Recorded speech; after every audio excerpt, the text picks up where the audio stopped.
70대 이후의 삶은 건강이 전부라고 해도 과언이 아닙니다.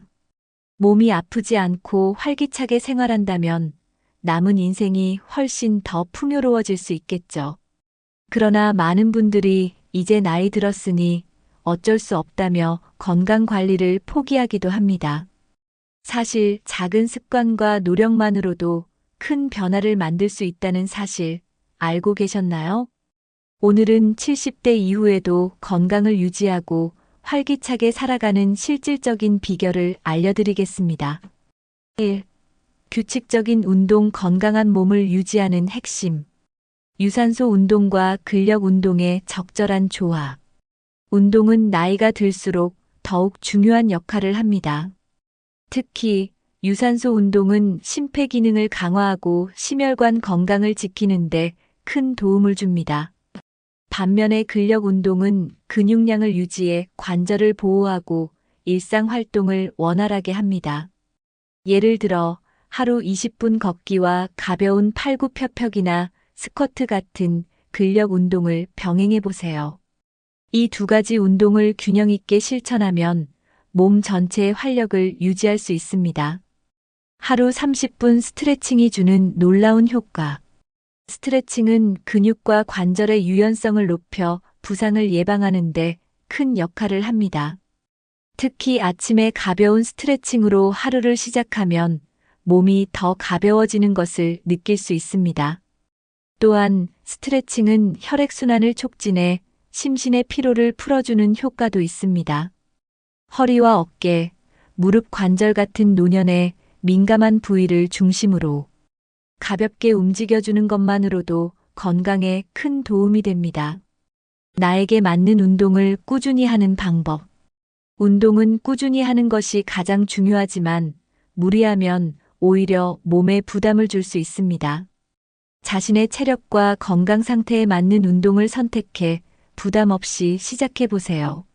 예를 들어 관절이 약한 분이라면 수영이나 실내 자전거 같은 운동이 적합할 수 있습니다. 운동을 친구나 가족과 함께하면 더 즐겁게 지속할 수 있고 동기부여도 됩니다. 중요한 건 매일 조금씩이라도 실천하는 꾸준한 태도입니다. 2. 균형 잡힌 식단, 건강의 기본을 만드는 식습관. 70대에 필요한 필수 영양소와 음식. 70대 이후에는 단백질, 칼슘, 비타민 D와 같은 영양소가 더욱 중요해집니다. 단백질은 근육을 유지하고 에너지를 제공하며 칼슘과 비타민 D는 뼈 건강을 지키는데 필수적입니다. 이를 위해 콩, 생선, 두부, 유제품, 그리고 녹색 채소를 식단에 포함해 보세요. 이 영양소들이 균형 잡힌 식사를 통해 충분히 공급되면 몸이 훨씬 더 가볍고 건강해지는 것을 느낄 수 있습니다. 지나친 나트륨과 당분 섭취 줄이기. 나트륨과 당분 섭취를 과도하게 하면 건강에 부담을 줄 수 있습니다. 특히 짠 음식은 고혈압을 악화시키고 당분은 혈당을 높여 당뇨병 위험을 증가시킬 수 있습니다. 가공식품을 줄이고 신선한 재료로 직접 음식을 조리하는 습관을 들여보세요. 싱겁게 먹는 습관은 처음엔 어색할 수 있지만 건강에는 장기적으로 큰 도움이 됩니다. 맛을 보완하기 위해 허브나 레몬 등을 활용하는 것도 좋은 방법입니다. 건강한 식단을 쉽게 실천하는 팁. 건강한 식단을 유지하려면 미리 계획하고 준비하는 것이 중요합니다. 주간 식단을 미리 짜놓고 필요한 재료를 한 번에 구매하는 것도 좋은 방법입니다. 또한 소량씩 자주 먹는 소식을 실천하면 소화에도 부담이 덜 갑니다. 식사 중에는 천천히 씹는 습관을 들여 포만감을 더 쉽게 느낄 수 있도록 하세요. 작은 노력만으로도 건강한 식단을 꾸준히 실천할 수 있습니다. 3. 정기적인 건강검진과 예방관리. 만성질환을 조기에 발견하고 관리하는 중요성. 70대 이후에는 만성질환을 조기에 발견하고 관리하는 것이 무엇보다 중요합니다. 고혈압, 당뇨, 관절염 같은 질환은 초기에 발견해 관리하면 삶의 질을 유지하고 합병증을 예방할 수 있습니다. 정기적인 건강검진을 통해 나의 현재 상태를 정확히 파악하는 것이 필요합니다. 특히 가족력이 있는 질병이 있다면 더욱더 세심한 관리가 필요합니다. 질환이 악화되기 전에 예방적인 조치를 취하는 것이 건강을 지키는 핵심입니다. 작은 증상도 놓치지 않고 점검하기. 작은 증상이 생기더라도 그냥 지나치지 말고 점검하는 습관을 들이세요. 갑작스러운 피로감, 소화불량, 혹은 어지러움 같은 증상도 더 큰 문제의 신호일 수 있기 때문입니다. 이럴 때 병원에 방문하거나 전문가와 상담해 정확히 확인하는 것이 중요합니다. 건강은 무시하지 않고 바로 대처할 때 유지할 수 있다는 점을 꼭 기억하세요. 작은 습관 하나가 큰 변화를 가져올 수 있습니다. 나에게 맞는 건강검진 스케줄 정하기. 건강검진은 나이와 몸 상태에 맞춰 계획적으로 진행해야 효과적입니다. 의사와 상의해 검진 주기와 필요한 항목을 미리 정해두면 더욱 효율적입니다. 예를 들어 골다공증, 심혈관 질환, 그리고 암 검진은 70대 이후에 특히 중요하게 점검해야 할 항목들입니다. 또한 결과를 바탕으로 생활 습관을 바꾸거나 치료를 시작하는 것도 필수입니다. 정기적인 검진은 노년기 건강을 유지하는 가장 확실한 방법입니다. 4. 스트레스 관리와 정신적 건강 챙기기. 스트레스가 신체 건강에 미치는 영향. 스트레스는 단순히 마음의 문제로 끝나지 않고 신체 건강에 직접적인 영향을 미칩니다. 스트레스를 장기간 방치하면 면역력이 약화되고 심혈관 질환이나 소화 문제 같은 질병으로 이어질 수 있습니다. 특히 나이가 들수록 스트레스를 관리하지 않으면 몸이 더 민감하게 반응합니다. 작은 일에도 쉽게 긴장하거나 걱정하게 된다면 스트레스 해소를 위한 방법을 적극적으로 찾아야 합니다. 스트레스 관리는 노년기의 건강을 지키는 중요한 열쇠입니다. 명상, 산책, 취미 생활로 마음 다스리기. 스트레스를 해소하는 데는 명상, 산책, 그리고 취미 활동이 큰 도움이 됩니다. 명상은 마음을 진정시키고 불안감을 낮추는데 효과적이며 하루 10분씩만 실천해도 큰 변화를 느낄 수 있습니다. 또한 자연 속에서의 산책은 신체와 마음을 동시에 안정시키는데 탁월합니다. 취미 활동은 삶의 활력을 더해주며 스트레스를 잊고 몰입할 수 있는 시간을 만들어줍니다. 마음이 편안해지면 몸도 자연스럽게 건강해지는 것을 느낄 수 있습니다. 긍정적인 사고로 건강 유지하기. 긍정적인 사고는 신체 건강과 정서적 안정 모두에 좋은 영향을 줍니다. 삶의 어려움이 닥치더라도 문제를 긍정적으로 바라보는 태도를 가져보세요. 작은 것에도 감사하는 마음을 키우면 일상의 소소한 행복을 더 쉽게 느낄 수 있습니다. 긍정적인 사고는 스트레스를 줄이고 더 나은 선택을 하게 만드는데 도움을 줍니다. 마음의 자세를 바꾸는 것만으로도 삶의 질이 크게 달라질 수 있습니다. 5. 규칙적인 수면과 생활 루틴 만들기. 나이에 맞는 적절한 수면 시간과 질 관리. 70대 이후에는 적절한 수면 시간이 건강에 큰 영향을 미칩니다. 수면 부족은 피로감을 증가시키고 면역력 저하를 초래할 수 있습니다. 보통 하루 7에서 8시간 정도의 수면이 이상적이며 수면의 질을 높이기 위해서는 일정한 시간에 자고 일어나는 것이 중요합니다. 수면 패턴을 규칙적으로 유지하면 몸과 마음이 더욱 안정될 수 있습니다. 숙면을 위한 환경과 습관 조성하기. 숙면을 위해 침실 환경을 조용하고 어둡게 유지하는 것이 좋습니다. 또한 자기 전에 스마트폰이나 TV를 멀리하고 몸과 마음을 편안하게 만드는 습관을 들이세요. 따뜻한 물로 샤워하거나 조용한 음악을 듣는 것도 수면의 질을 높이는 데 효과적입니다. 특히 잠들기 2시간 전에는 카페인을 피하고 가벼운 식사를 유지하는 것이 중요합니다. 작은 습관 변화만으로도 숙면의 질은 크게 개선될 수 있습니다. 규칙적인 생활이 건강에 미치는 긍정적 영향. 규칙적인 생활은 신체 리듬을 안정시키고 전반적인 건강을 유지하는 데 필수적입니다. 매일 정해진 시간에 일어나고 식사와 운동을 일정하게 유지하면 몸이 더 편안해집니다. 일상이 체계적으로 흘러가면 불안감도 줄어들고 삶의 질이 높아질 수 있습니다. 특히 아침에 햇빛을 쬐며 산책을 시작하면 하루가 활기차게 느껴질 것입니다. 규칙적인 생활은 몸과 마음의 건강을 지키는 가장 간단하면서도 효과적인 방법입니다. 70대 이후에도 건강하고 활기차게 사는 것은 누구나 실천할 수 있는 일입니다. 운동, 식단, 건강검진, 스트레스 관리, 그리고 규칙적인 생활까지 오늘 말씀드린 5가지 비결을 하나씩 실천해 보세요. 작은 변화가 모이면 더 행복하고 건강한 노년을 만들어갈 수 있습니다. 지금부터라도 시작해 보세요. 이 영상이 유익하셨다면 구독과 좋아요를 눌러주시고 여러분만의 건강관리 비법을 댓글로 공유해 주세요. 함께 더 건강하고 활기찬 노년을 만들어가요.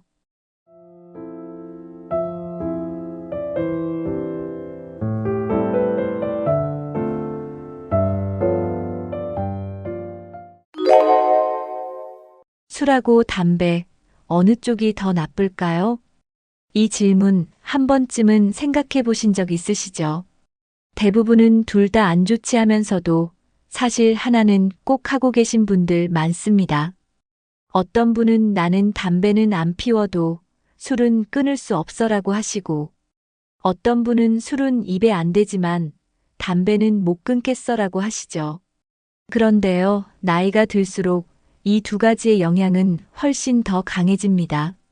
특히 70대 이후부터는 몸이 예전 같지 않기 때문에 술이나 담배 둘 중 하나만 계속해도 큰 병으로 이어질 수 있어요. 그렇다면 진짜 궁금해지는 거죠. 지금 나에게 더 해로운 건 술일까요? 담배일까요? 오늘은 많은 의사들과 건강 전문가들이 실제로 어떤 걸 더 먼저 끊으라고 하는지, 그리고 왜 그렇게 말하는지 그 이유를 알려드리겠습니다. 술과 담배 중 하나라도 하고 계신다면 오늘 영상 꼭 끝까지 들어보세요. 건강에 정말 중요한 이야기입니다. 사람은 나이가 들수록 폐 기능이 자연스럽게 떨어집니다. 숨 쉬는 힘도 약해지고 폐 속 조직이 점점 단단해지죠. 특히 70대 이후에는 깊게 숨 쉬는 것조차 어려워지는 분들이 많습니다. 가벼운 감기만 걸려도 쉽게 기관지염이나 폐렴으로 번지게 돼요. 예전 같으면 며칠 쉬면 괜찮았던 것도 이제는 한 달 넘게 고생하기도 하죠. 그런데 이런 약해진 폐에 담배 연기가 들어간다면 어떨까요? 한 모금의 담배가 이미 약해진 폐를 더 자극하게 됩니다. 미세먼지보다도 더 독한 성분들이 폐를 망가뜨리기 시작하죠. 기침이 심해지고 숨이 가빠지고 가래도 잘 안 나옵니다. 산책만 해도 숨이 차고 계단 오르기도 겁나기 시작해요. 폐가 약해지면 일상생활의 작은 움직임조차 불편해집니다. 운동도 어렵고 외출도 꺼리게 되니 점점 집 안에만 머물게 돼요. 이렇게 활동량이 줄면 건강이 더 빨리 무너집니다. 그래서 70대 이후의 폐는 말 그대로 보호해야 하는 장기입니다. 그 보호를 가장 방해하는 게 바로 담배 한 모금입니다. 담배는 단지 폐에만 영향을 주는 게 아닙니다. 전신의 다양한 만성 질환을 동시에 유발할 수 있어요. 첫 번째는 폐질환입니다. 대표적으로 만성기관지염과 폐기종이 있죠. 이 병들은 숨이 점점 차고 기침이 멈추지 않게 만드는 병입니다. 두 번째는 심혈관 질환입니다. 담배는 혈관을 수축시키고 혈압을 높입니다. 이로 인해 심장병, 심부전, 뇌졸중 위험도 같이 올라가죠.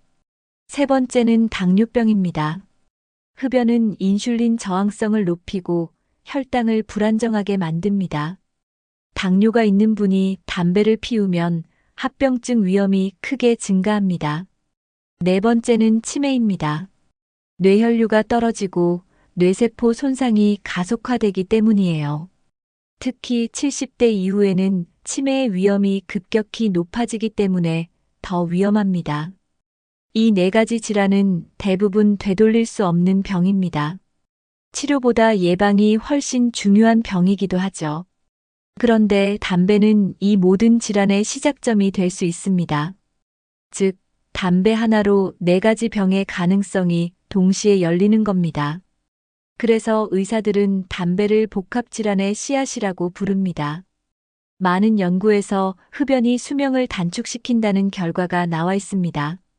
특히 노년층일수록 그 영향은 훨씬 빠르고 강하게 나타납니다.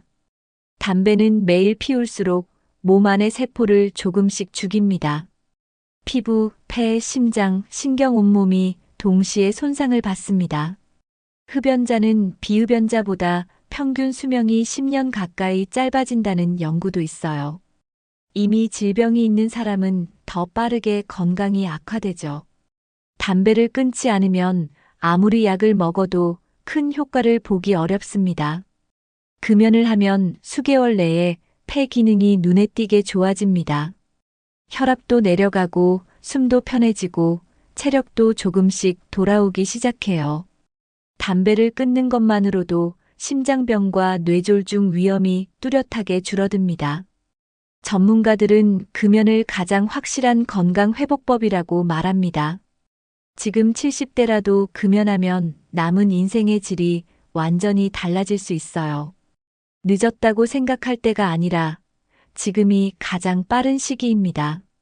단 한 모금의 담배가 앞으로의 10년을 바꿀 수 있습니다. 그래서 지금 바로 오늘부터 끊는 게 중요합니다. 술을 마시면 가장 먼저 영향을 받는 장기는 간입니다.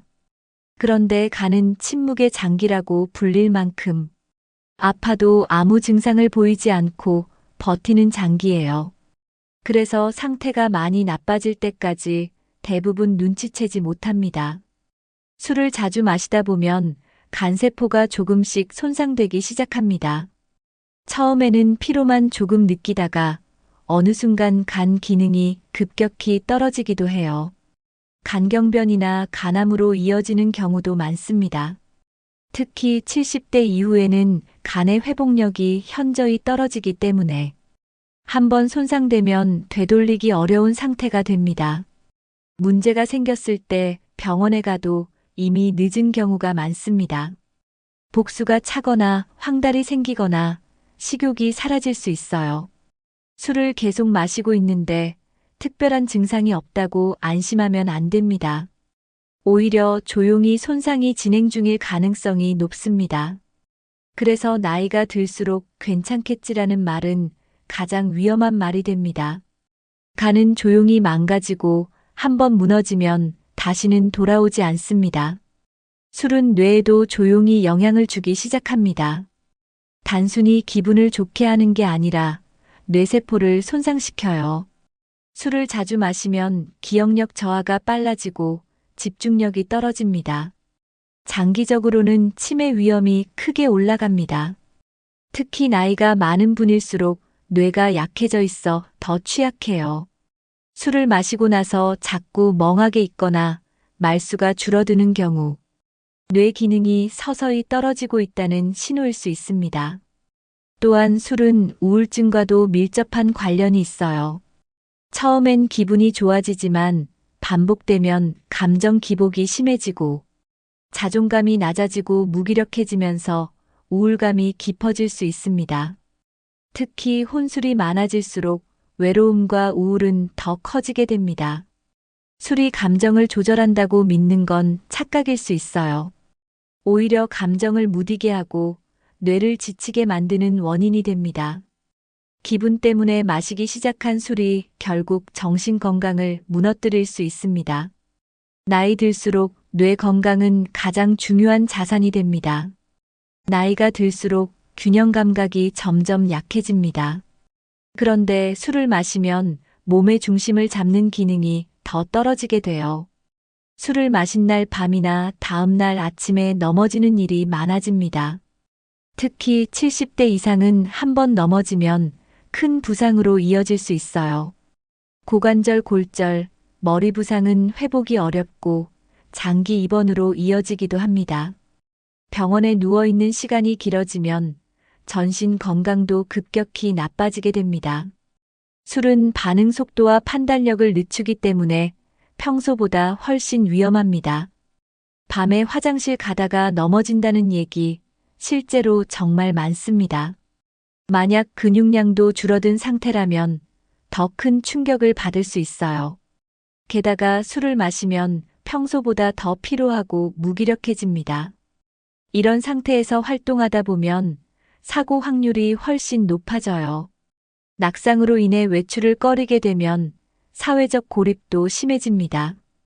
그 결과 몸은 더 약해지고 마음도 점점 다치게 됩니다.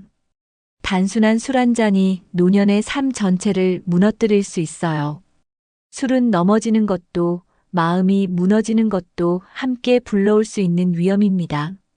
40대, 50대까지만 해도 술이나 담배를 해도 금방 회복이 됐습니다. 잠 한 번 푹 자면 괜찮아지고 며칠만 조심하면 몸이 금세 돌아왔죠. 하지만 70대 이후는 상황이 완전히 달라집니다. 장기 하나가 약해지면 연쇄적으로 다른 곳도 무너지기 시작해요. 조금만 무리를 해도 회복이 느리고 피로가 쉽게 쌓이게 됩니다. 간, 폐, 심장, 신장은 물론이고 뇌 기능까지도 예민해지는 시기입니다. 담배 한 모금, 술 한 잔이 예전보다 훨씬 큰 충격이 될 수 있어요. 뼈도 약해지고 근육량도 줄어들기 때문에 작은 외상도 치명적입니다. 잠도 얕아지고 밤새 한 번만 깨어도 다음날 컨디션에 영향을 줍니다. 면역력도 낮아지기 때문에 감염에 훨씬 취약해져요. 이전에 아무렇지 않던 생활 습관이 이제는 독이 될 수 있습니다. 특히 만성질환을 갖고 있다면 그 영향은 더 크게 나타납니다. 당뇨, 고혈압, 심장질환이 있는 분들은 술과 담배가 병을 키우는 원인이 됩니다. 예전과 같은 몸이라는 착각이 가장 위험할 수 있어요. 70대 이후의 몸은 더 이상 예전처럼 회복되지 않습니다. 몸 안의 장기는 일정한 나이가 지나면 회복 능력이 크게 떨어집니다. 특히 간이나 폐처럼 스스로 재생하던 장기도 70대 이후엔 거의 회복이 어렵습니다.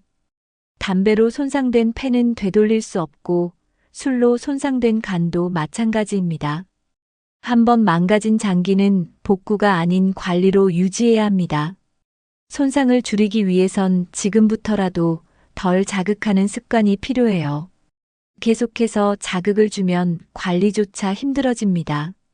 병원에서 약을 먹는다고 해도 근본적인 원인을 끊지 않으면 효과를 보기 어렵습니다. 특히 장기 손상은 천천히 진행되기 때문에 정작 자각할 땐 이미 되돌릴 수 없는 단계일 수 있어요. 이 시기엔 장기를 회복시키는 게 아니라 더 이상 나빠지지 않게 막는 게 중요합니다.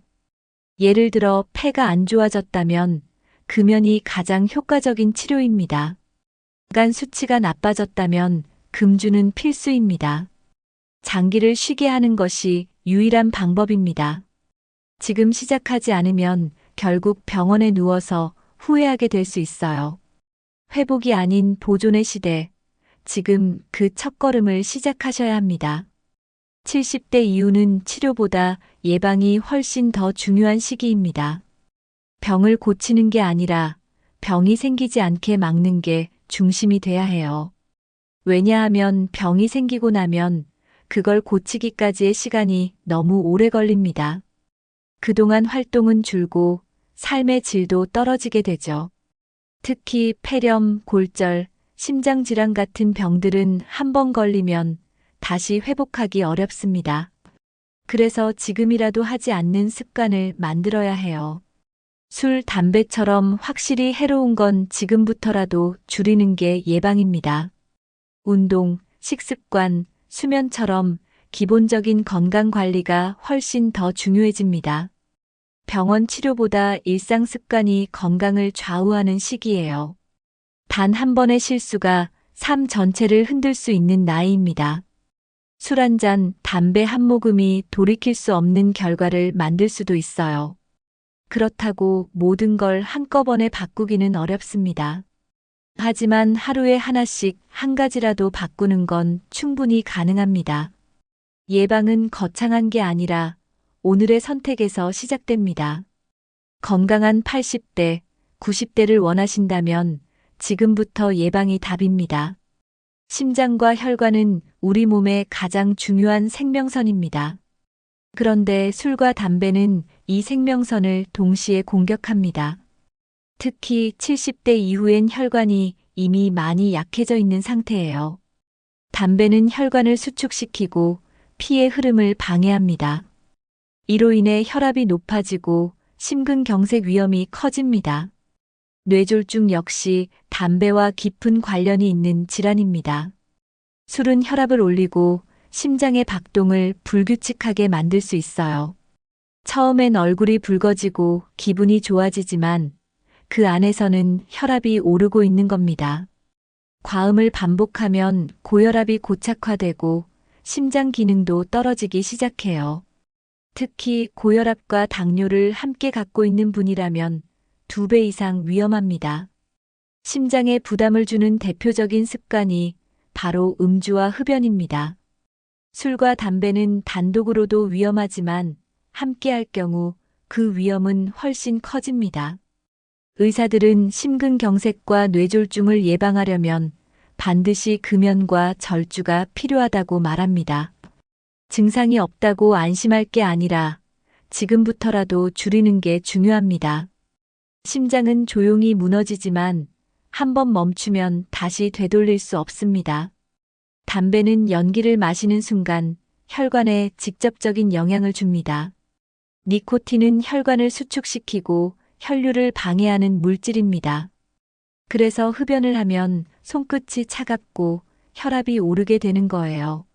혈관 내벽을 손상시켜 염증이 생기고 혈전이 생길 위험도 커집니다. 혈전이 심장이나 뇌로 이동하면 심근경색이나 뇌졸중으로 이어질 수 있어요. 특히 오래 흡연한 분들은 혈관이 이미 딱딱해져 있는 경우가 많습니다. 이런 상태에서 계속 담배를 피우면 혈관이 더 좁아지고 막힐 수 있어요. 팔이나 다리에 혈류가 잘 통하지 않으면 저림과 통증도 나타날 수 있습니다. 심하면 말초동맥 질환으로 발전해 절단 수술까지 가는 경우도 있습니다. 담배는 눈에 보이지 않지만 혈관을 망가뜨리는 가장 강한 독소입니다. 나는 하루 한두 개 비니까 괜찮아라는 생각은 가장 위험한 착각입니다. 담배는 적은 양이라도 꾸준히 피우면 혈관에 누적 피해를 줍니다. 특히 나이가 많을수록 회복력이 없어 더 위험하죠. 흡연을 중단하면 혈관이 조금씩 회복되기 시작합니다. 그래서 금연은 혈관 건강을 지키는 가장 빠른 방법입니다. 술을 마시면 심장이 두근거리거나 불규칙하게 뛸 때가 있죠. 이는 단순한 기분 변화가 아니라 실제 심장 리듬의 변화입니다. 과음은 부정맥을 유발하고 심장의 전기 신호를 방해합니다. 특히 70대 이후에는 심장이 쉽게 피로해지기 때문에 더 조심해야 해요. 부정맥이 심해지면 갑작스런 심정지나 혈전 발생으로 이어질 수 있습니다. 술은 또한 심장의 수축력도 떨어뜨립니다. 심장이 약해지면 전신으로 피를 보내는 기능이 줄어들고 피로감이 심해져요. 숨이 차고 가슴이 답답하고 자주 쉬고 싶어진다면 심장 기능 저하를 의심해야 합니다. 또 술을 마시면 수분이 부족해지고 전해질이 불균형해져서 심장에 무리가 갑니다. 이렇게 되면 평소엔 괜찮던 심장도 급격히 나빠질 수 있어요. 특히 심장약을 복용 중인 분이라면 음주는 약 효과를 방해하고 부작용을 키울 수 있습니다. 심장은 아주 민감한 장기입니다. 술 한 잔도 큰 변화를 만들 수 있는 민감한 기관이죠. 심장 건강을 지키기 위해선 무엇보다 안 마시는 것이 우선입니다. 지금이라도 술을 줄이거나 끊는다면 심장은 다시 건강을 되찾을 수 있습니다. 많은 분들이 이렇게 말씀하십니다. 나는 하루에 딱 한 잔만 마셔. 담배도 하루에 한두 개비밖에 안 피워. 그런데요, 문제는 그 조금씩이 매일매일 쌓인다는 데 있습니다. 하루 한 잔이라도 매일 마시면 한 달이면 30잔, 1년이면 300잔이에요.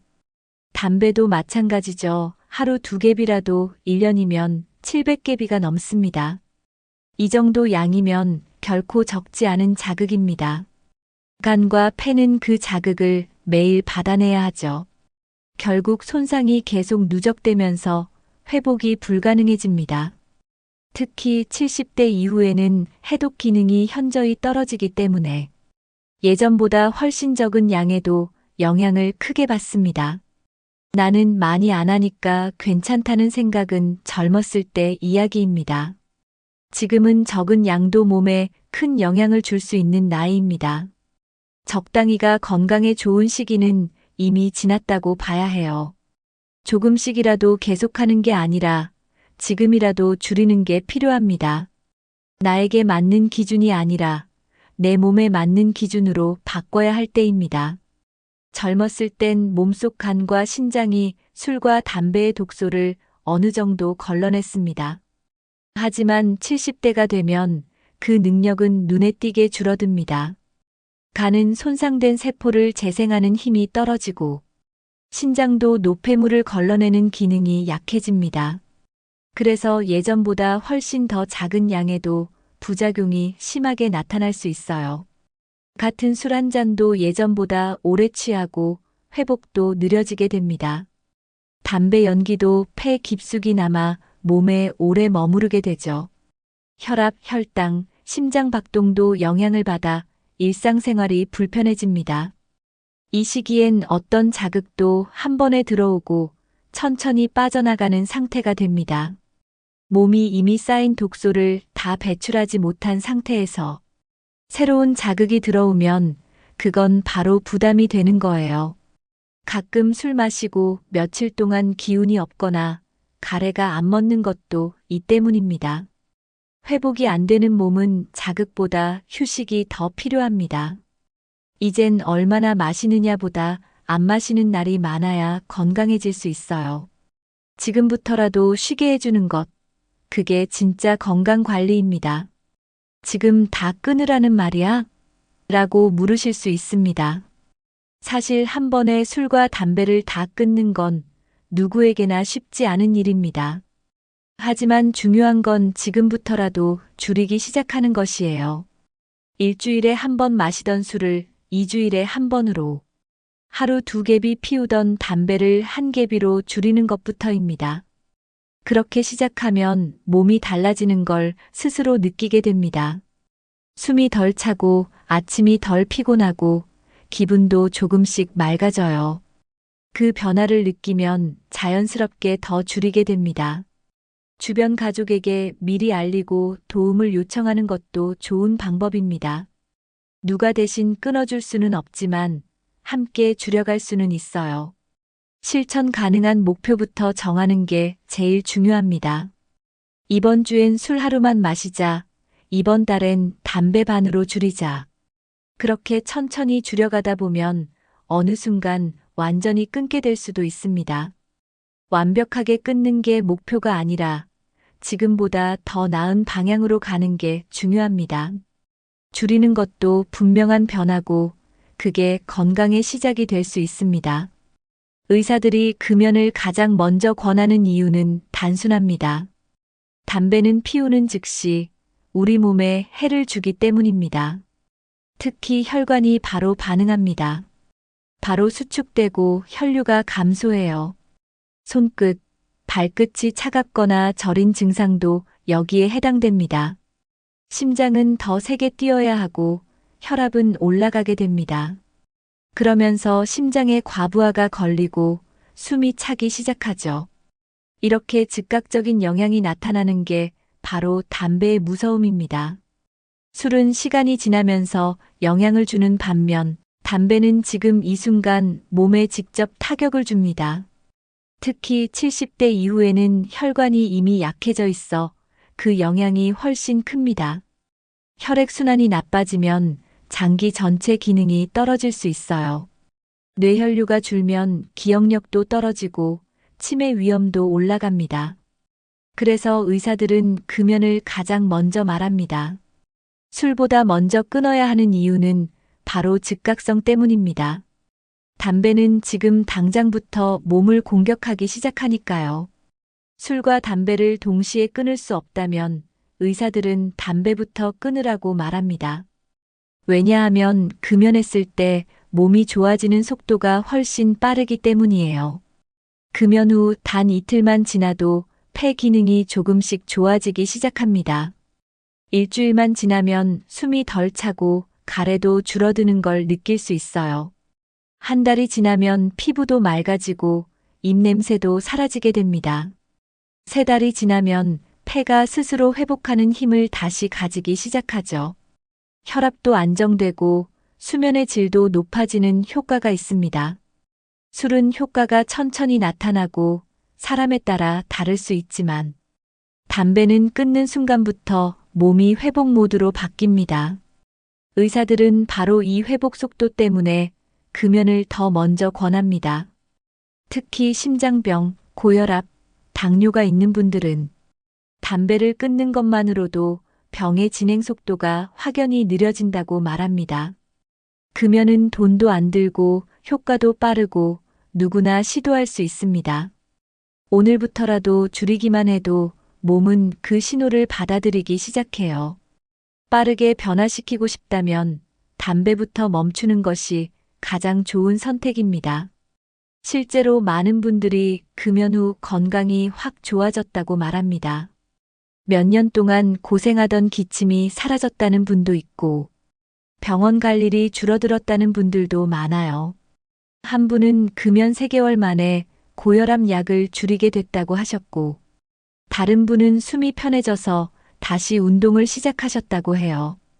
이런 변화는 약이 아니라 오로지 금연 하나로 가능해진 겁니다.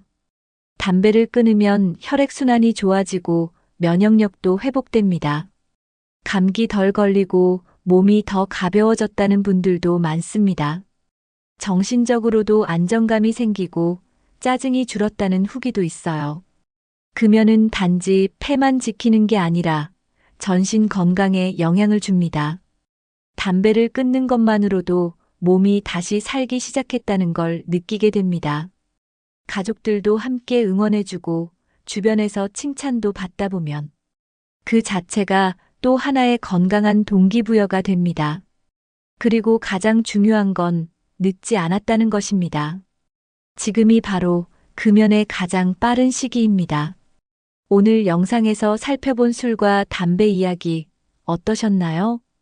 둘 다 건강에 해롭다는 건 누구나 알고 있지만 나이가 들수록 그 해로움의 크기는 훨씬 더 커집니다. 특히 70대 이후에는 회복이 느리고 장기 손상이 쉽게 쌓입니다.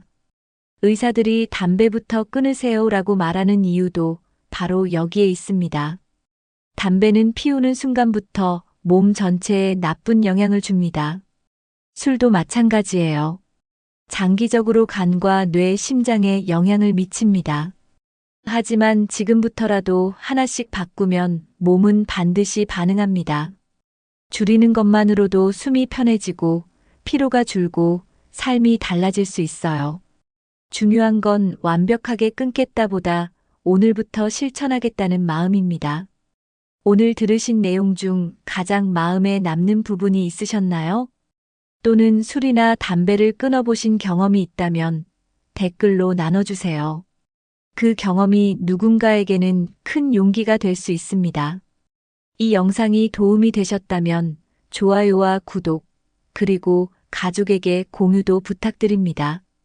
지금부터라도 천천히 바꿔가면 남은 인생이 훨씬 더 건강하고 편안해질 수 있습니다.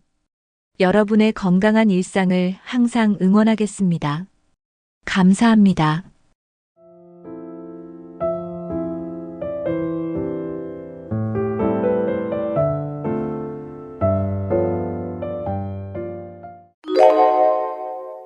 어느 날 거울을 보며 문득 생각이 듭니다. 나도 이제 예순이 아니라 70을 넘어섰구나. 그런데 신기하게도 70 전과 70 중반 이후는 조금 다르게 느껴지죠. 숨이 조금 더 차고 사람 만나는 것도 조금 더 귀찮아집니다. 예전엔 넘기던 가벼운 통증이 이제는 오래 가고요. 다 나이 들어서 그렇지 하고 넘기기 쉬운 이 시점. 하지만 70대 중반 이후는 건강과 생활 전반에서 특별히 신경 써야 할 부분들이 확실히 늘어나는 시기입니다. 그걸 놓치면 이후 10년이 더 빠르게 무너질 수도 있습니다.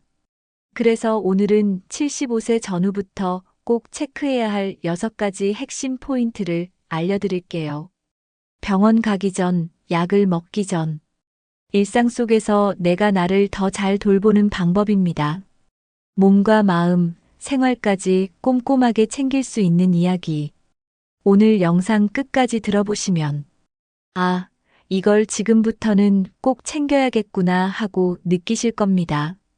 예전에는 누가 뭐라 해도 바로 기억났던 이름이 이제는 입안에서 맴돌기만 하고 잘 떠오르지 않죠. 약속을 깜빡하거나 물건을 어디에 뒀는지 생각이 잘 안 날 때도 많아졌습니다. 처음에는 그냥 피곤해서 그런가 보다 하고 넘기지만 이런 증상이 반복된다면 뇌가 보내는 작은 경고일 수 있어요. 특히 말수가 눈에 띄게 줄었다면 더 주의가 필요합니다. 대화는 뇌를 자극하는 가장 좋은 운동인데 말이 줄면 뇌의 활동도 점점 둔해질 수 있어요. 그리고 주변 사람이 왜 이렇게 조용해졌지? 라고 느끼기 시작할 때쯤이면 본인은 이미 변화가 익숙해져 있다는 게 더 무섭습니다. 나이 들어도 기억력은 완전히 잃는 게 아니라 사용을 덜하면 줄어드는 겁니다. 뇌도 근육처럼 자주 써야 탄탄하게 유지됩니다. 신문 기사 한 줄이라도 소리 내어 읽고 하루 일과를 누구에게라도 말로 정리하는 습관이 필요합니다.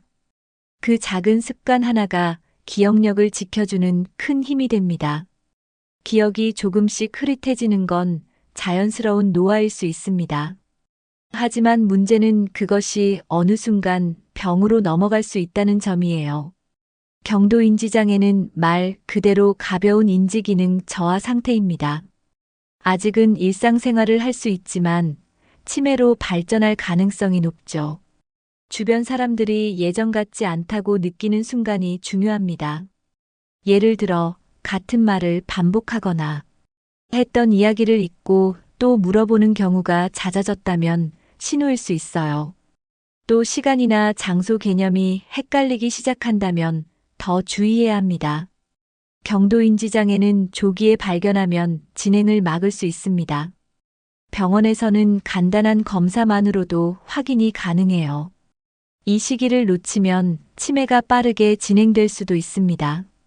그래서 70대 중반 이후에는 1년에 한 번 정도 기억력 검진을 권장합니다. 또한 낯선 행동이나 감정 변화가 생기면 바로 전문가 상담을 받아야 합니다. 치매는 늦게 발견할수록 가족 모두가 힘들어지기 때문입니다. 조기 발견, 조기 관리. 그것이 뇌 건강을 지키는 가장 큰 방법입니다. 뇌는 자극을 주지 않으면 점점 게을러지는 기관입니다. 그래서 매일 간단한 자극이라도 꾸준히 주는 게 중요해요. 가장 좋은 방법은 말하기와 쓰기입니다. 누군가에게 하루에 있었던 일을 설명하거나 짧은 일기를 쓰는 것만으로도 뇌는 활발히 움직입니다. 또 하나 좋은 방법은 계산입니다. 슈퍼에서 잔돈을 계산하거나 머릿속으로 숫자를 더해보는 습관도 좋아요. 퍼즐 맞추기나 간단한 퀴즈 풀기, 십자 말풀이도 뇌를 자극하는데 효과적입니다. TV만 보는 생활보다 손과 머리를 같이 쓰는 활동이 훨씬 좋습니다. 매일 새로운 단어 하나 외우기, 노래 가사 따라 불러보기 같은 것도 좋습니다. 식사 시간에 가족과 오늘의 뉴스를 한 줄씩 말해보는 것도 큰 도움이 됩니다. 중요한 건 복잡하거나 어렵지 않아도 된다는 점이에요. 뇌는 작은 자극에도 금방 반응합니다. 매일 똑같은 일상에서도 일부러 새로운 걸 찾는 습관이 필요합니다. 오늘부터 뇌에게도 하루 한 번씩 운동을 시켜주는 느낌으로 시작해 보세요. 예전엔 아무렇지 않게 걷던 길도 어느 순간부터는 조금만 걸어도 숨이 차고 다리가 뻐근합니다. 걷는 속도가 느려졌다는 건 몸이 균형을 유지하는데 어려움을 겪고 있다는 신호예요. 다리를 끌듯이 걷거나 한쪽으로 쏠리는 느낌이 있다면 더 주의가 필요합니다.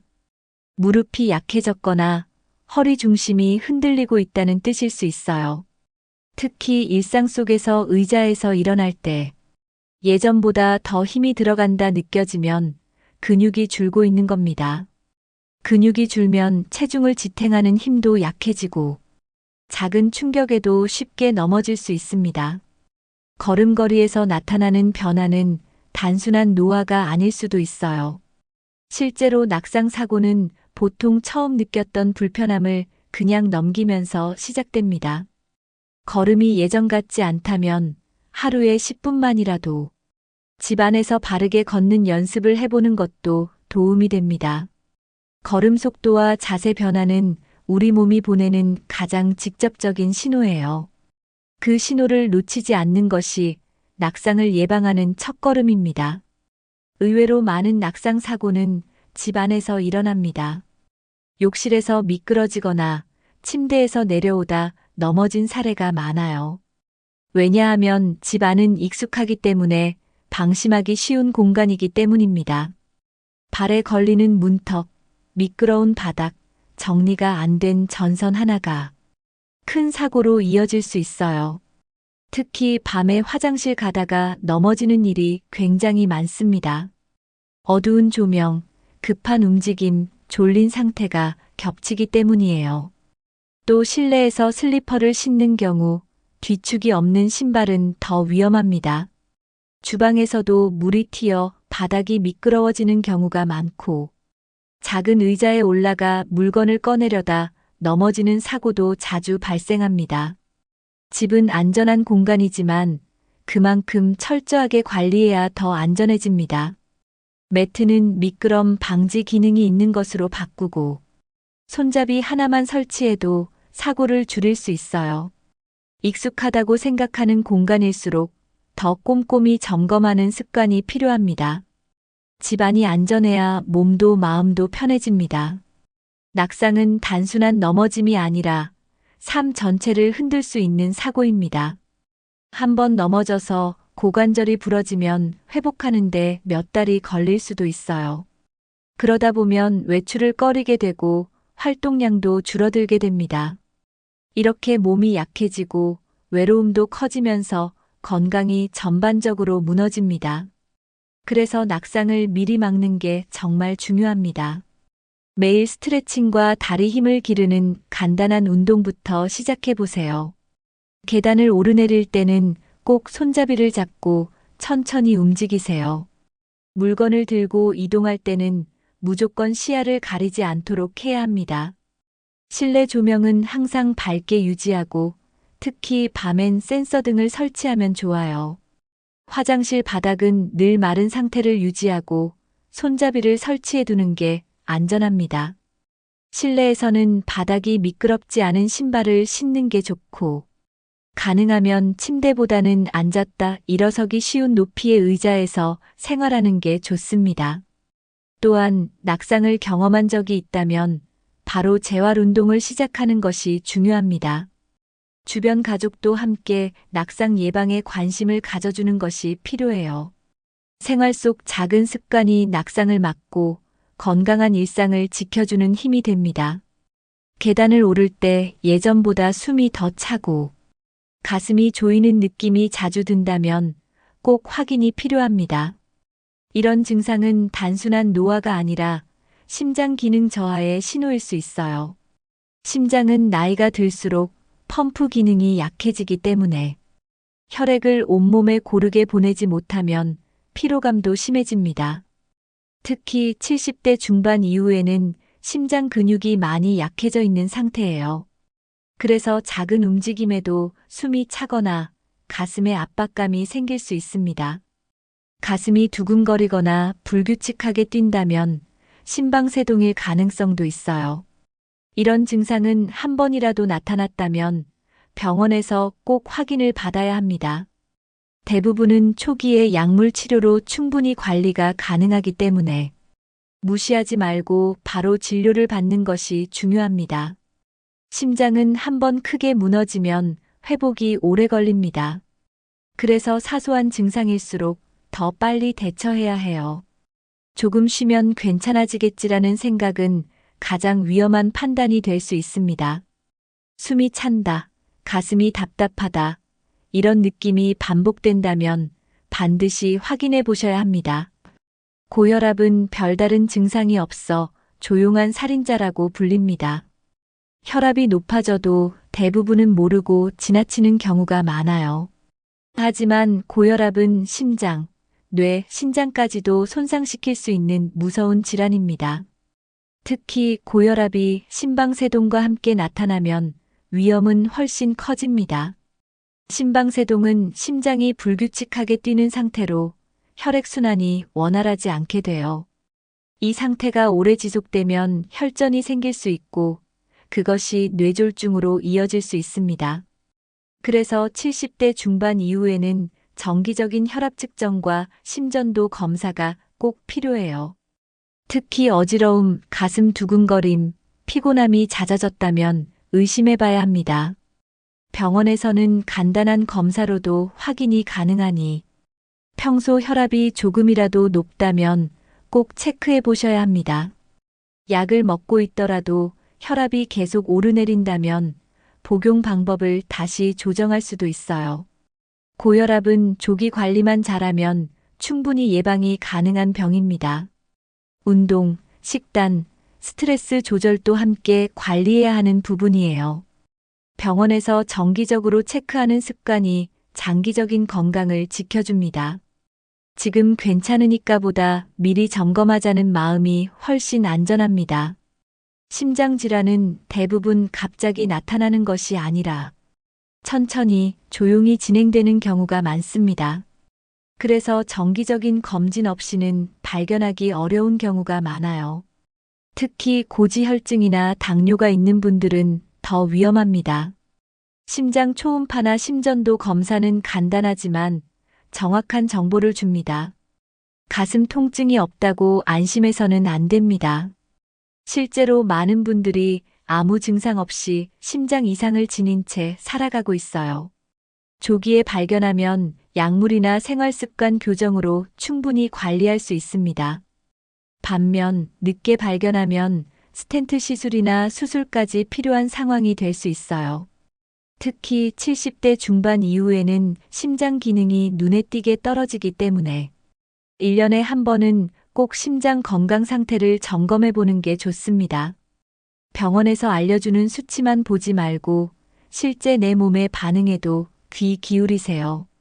쉽게 피로해진다거나 숨이 찬다면 반드시 심장과 연관지어 생각해 봐야 합니다.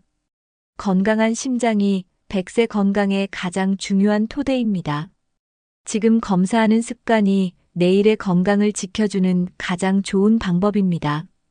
나이가 들면 자연스럽게 입맛이 줄어들 수 있습니다. 그러나 그걸 단순히 입맛이 없네 하고 넘기면 위험해질 수 있어요. 식욕이 줄면 음식 섭취량이 줄고 결국 영양도 부족해지게 됩니다. 특히 단백질과 같은 주요 영양소가 부족하면 근육도 빠르게 줄어들어요. 그렇게 되면 일어나고 걷는 기본적인 힘조차 약해지게 됩니다. 또 체력이 떨어지면 외출도 귀찮아지고 활동이 줄면서 더 무기력해집니다. 이 악순환이 반복되면 체중도 빠지고 기운도 사라집니다. 밥맛이 없다는 건 우리 몸이 뭔가 불편하다는 신호일 수 있어요. 입안의 상태가 나쁘거나 위장이 약해졌을 수도 있습니다.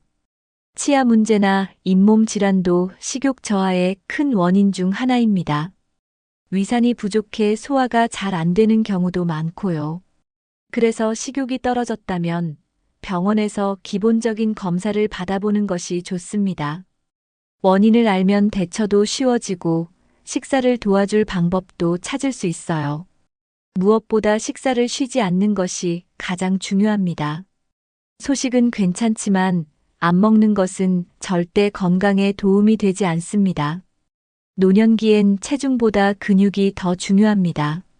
체중은 그대로인데도 근육이 줄고 지방만 늘어나는 경우가 많아요. 근육이 줄면 낙상 위험도 커지고 기초 체력도 떨어집니다. 그래서 단백질 섭취가 매우 중요해요. 하루 한 끼는 반드시 고기, 생선, 달걀, 두부 같은 단백질 위주의 식사가 필요합니다. 특히 아침을 단백질로 시작하면 하루 전체 에너지가 훨씬 달라져요. 고기는 꼭 많이 먹지 않아도 되며 소량이라도 꾸준히 섭취하는 게 좋습니다. 또 채소와 과일을 통해 비타민과 미네랄을 함께 보충해줘야 해요. 물도 하루 8잔 이상 마시는 습관을 들이는 것이 중요합니다. 식사 시간이 불규칙하면 소화도 안 되고 입맛도 줄어듭니다. 가능하면 하루 3끼를 정해진 시간에 먹는 게 가장 좋습니다. 씹기 힘든 분들을 위해 부드럽게 조리된 음식도 충분히 건강한 식단이 될 수 있어요. 기력이 없다면 미음이나 죽부터 시작해서 서서히 회복하면 됩니다. 가장 중요한 건 맛이 없더라도 몸을 위해 먹는다는 마음가짐입니다. 꾸준한 식사는 약보다 더 좋은 건강지킴이입니다. 예전에는 과식하지 마라, 기름기 피하라는 말이 많았지만 70대 중반 이후엔 오히려 잘 먹는 것이 더 중요해집니다. 너무 깔끔하게, 너무 소식만 하다 보면 오히려 힘이 없어져요. 노화가 진행되면 장기들도 영양을 더 필요로 하기 때문에 필요한 영양을 제대로 공급하지 않으면 건강이 더 나빠질 수 있습니다. 특히 위축성 위염, 변비, 빈혈 같은 증상이 있는 분들은 더 신경 써야 해요. 이럴 땐 음식의 양보다 질에 집중해야 합니다. 소화 잘 되는 고기나 생선, 달걀 요리를 자주 드시는 게 좋습니다. 한 끼라도 거르면 하루의 에너지가 뚝 떨어지기 때문에 간단한 죽이나 스프라도 챙겨서 먹는 습관이 중요해요. 반찬은 짜지 않게, 조미료는 줄이고 재료 본연의 맛을 살리는 것이 좋아요. 색깔이 다양한 음식일수록 영양도 풍부하다는 점 기억해 두세요. 비타민 D와 칼슘은 따로 챙기는 것도 도움이 됩니다. 약이 아닌 음식으로 영양을 채우는 습관이 가장 오래가는 건강 비결이에요. 이 시기엔 적게 먹자보다 잘 먹자가 더 필요합니다. 나이가 들수록 자연스럽게 혼자 있는 시간이 많아집니다. 친구는 줄고 가족은 바쁘고 대화할 기회가 줄어들죠. 처음엔 괜찮다고 느껴도 시간이 지나면 마음이 서서히 무거워집니다. 말없이 보내는 하루가 늘어나면 몸도 점점 무기력해져요. 특히 식사, 운동, 수면 같은 기본적인 생활 리듬이 흐트러지기 시작합니다. 혼자 있는 시간이 길어질수록 우울감이 깊어지고 자신도 모르게 짜증이 많아지거나 아무것도 하기 싫어집니다. 이 상태가 계속되면 몸과 마음의 활력이 같이 떨어져요. 몸은 움직이지 않으면 약해지고 마음은 나누지 않으면 다칩니다. 고립은 천천히, 조용히 건강을 무너뜨리는 가장 무서운 적입니다. 누구와도 말하지 않는 하루가 일주일, 한 달이 되면 그때부터는 사람 만나는 것도 부담스럽게 느껴지기 시작합니다. 그래서 더더욱 의식적으로 사람과 연결되는 시간을 만들어야 합니다. 고립은 피할 수 없을 수 있어도 외로움은 막을 수 있습니다. 하루에 단 몇 분이라도 누군가와 연결되는 습관을 만들어야 합니다. 사람은 누구나 누군가와 연결되어 있을 때 더 건강하게 살아갑니다. 말벗 하나만 있어도 삶의 질은 크게 달라져요. 친구와 전화 한 통, 이웃과 짧은 인사도 큰 의미가 있습니다. 또 하나 중요한 건 취미입니다. 내가 좋아하고 즐기는 무언가가 있다는 건 삶의 활력이 됩니다. 그림, 글쓰기, 바둑, 음악, 텃밭 가꾸기 무엇이든 괜찮습니다. 중요한 건 그것이 나에게 소소한 기쁨을 주는 활동이 되어야 해요. 소속감은 스스로가 어디에 속해 있다는 느낌을 주는 것만으로도 충분합니다. 지역 모임, 노인복지관, 마을 카페 같은 곳에서 가벼운 활동 하나라도 참여하는 게 좋습니다. 내가 갈 곳이 있다는 생각이 들면 마음이 한결 가벼워집니다. 또 사람들과 자연스럽게 어울리면서 웃을 일도 생기고 누군가에게 필요한 존재로 느껴질 때 삶의 의미도 더 깊어집니다. 말벗, 취미, 소속감은 나이 들수록 꼭 필요한 정신적 영양제입니다. 이 세 가지가 잘 채워지면 몸도 더 건강하게 유지됩니다. 혼자만의 시간이 길어지면 의욕이 사라지고 기운도 떨어집니다. 그래서 하루에 한 번은 꼭 누군가와 만나는 시간을 가져야 합니다. 길에서 이웃과 마주쳐 인사하는 것도 좋은 시작이에요. 정해진 시간에 시장을 다녀오거나 단골 가게에 들르는 것도 방법입니다. 손주에게 영상 통화를 걸거나 친구에게 안부 전화를 해보는 것도 좋습니다. 사람이 나를 기억해주고 내가 누군가를 기억하는 그 자체가 큰 힘이 됩니다. 주기적인 약속을 만들면 외출도 자연스럽게 늘어나고 걷기 모임이나 동네 산책 동행을 만드는 것도 좋은 실천입니다. 처음엔 어색하고 귀찮아도 며칠만 지나면 오히려 기다려지기 시작해요. 대화를 나누는 것만으로도 뇌가 깨어나고 감정이 정돈됩니다. 누군가와 함께 있다는 건 마음을 따뜻하게 만드는 최고의 예방약입니다. 말하지 않으면 마음이 다치고 마음이 다치면 몸도 약해져요. 그래서 말은 건강과 직결되는 생활 습관 중 하나입니다. 혼자 보내는 하루에 단 한 번, 누군가와 마주하는 시간. 그것이 70대 이후 건강한 노년을 위한 아주 중요한 습관입니다. 나이가 들면 몸보다 마음이 먼저 지친다는 말 들어보셨죠? 예전엔 재미있던 일들이 귀찮게 느껴지고 누가 뭘 해도 감흥이 없을 때가 있습니다. 아침에 일어나는 게 괴롭고 하루가 길기만 한 날이 생기죠. 이런 감정은 단순한 기분 문제가 아닙니다. 우울감, 짜증, 무기력함은 마음이 아프다는 분명한 신호예요. 특히 70대 중반 이후에는 정신적인 변화가 더 예민하게 나타날 수 있어요. 자주 짜증을 내거나 감정이 급격히 달라지는 것도 조심해야 할 부분입니다. 나이 들면 다 그렇지 하고 넘기면 안 되는 이유가 여기에 있습니다. 계속 방치하면 우울증으로 이어질 수도 있고 일상생활 자체가 힘들어질 만큼 무기력해지기도 합니다. 마음이 무너지면 아무리 몸이 건강해도 의미가 없어요. 반대로 마음이 단단하면 몸이 조금 아파도 잘 이겨낼 수 있습니다. 감정이 자주 흔들린다 싶으면 전문가 상담을 받아보는 것도 도움이 됩니다. 작은 신호를 그냥 넘기지 말고 마음의 상태도 꼭 점검해 주세요. 마음 건강을 지키는 가장 좋은 방법은 대화입니다. 말은 감정을 정리해주는 최고의 도구예요. 아무리 소소한 이야기라도 누군가에게 말하는 것 자체가 큰 도움이 됩니다. 오늘 먹은 음식, 뉴스 이야기, 추억 이야기 다 좋습니다. 말하면서 자연스럽게 웃게 되고 기분도 정리됩니다. 특히 마음이 답답할수록 말로 표현하는 연습이 필요해요. 대화를 나누면 나만 그런 게 아니구나 하고 위로도 받을 수 있습니다. 가족과의 대화는 물론 이웃, 친구, 복지관 직원과의 짧은 인사도 괜찮아요. 말은 관계를 만들고 관계는 곧 마음의 안정으로 이어집니다. 속에 담아두기보다 꺼내놓는 연습을 꾸준히 하는 게 중요해요. 감정은 억누르면 쌓이고 쌓이면 어느 순간 폭발할 수 있습니다. 그래서 매일 10분이라도 누군가와의 대화를 목표로 삼아 보세요. 말하는 그 시간이 나를 지키는 마음의 운동이 됩니다. 감정도 몸처럼 풀어줘야 건강하게 유지됩니다. 매일 말하는 습관, 마음을 건강하게 만드는 첫걸음입니다. 마음이 힘들어질 때 병원도 필요하지만 더 먼저 도움을 줄 수 있는 건 가까운 사람들입니다.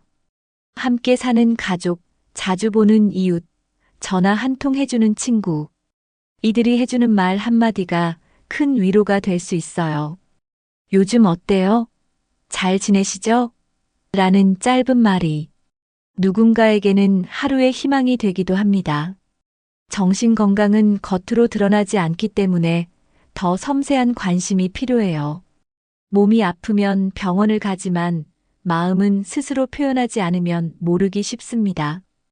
그래서 주변의 작은 관심이 가장 빠른 치료가 될 수 있어요. 같이 산책을 하자고 말하거나 밥 한 끼 같이 먹자는 제안도 큰 도움이 됩니다.